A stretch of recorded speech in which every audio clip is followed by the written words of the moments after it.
பேரறிஞர் அண்ணா பெருந்தகை இந்த மண்ணுக்கும் மாநிலத்திற்கும் தேவையான மொழிக் கொள்கையை உருவாக்கி அவர்தான் இருமொழி கொள்கையை கொண்டு வந்து சேர்த்தார்.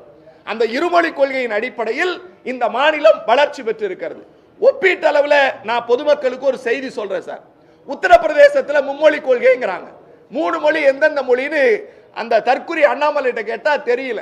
ஏன் தெரியலன்னா அங்க இருக்கக்கூடிய மொழிகள் அழிந்து போய் இருக்கிறது.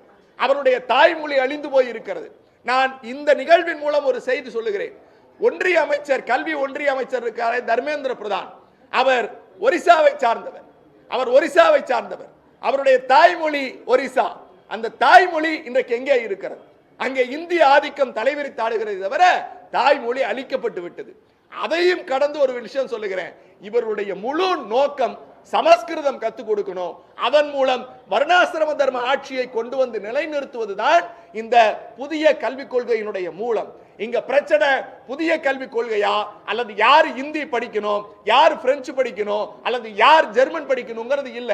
அண்ணாமலை வீட்டு பிள்ளைகளை பிரெஞ்சு படிக்கட்டும், ஜெர்மன் படிக்கட்டும், என்ன வேணா படிக்கட்டும்.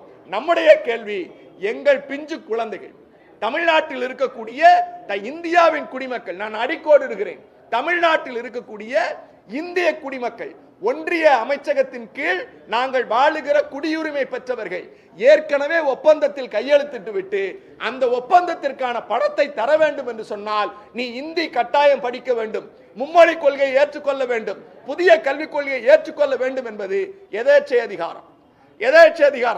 அண்ணா சொல்லுவார், if we want to follow the democracy, the central government also should follow the democracy என்று சொல்லுவார். ஜனநாயகத்தை நாங்கள் பின்பற்ற வேண்டும் என்றால் நீங்களும் பின்பற்ற வேண்டும். அந்த பின்பற்றினால் மட்டும்தான் அது ஜனநாயகம்.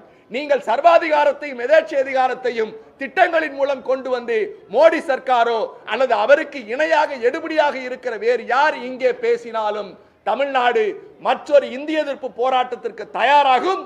எங்கள் உரிமைகளை நாங்கள் மீட்டெடுக்க வேண்டிய வகை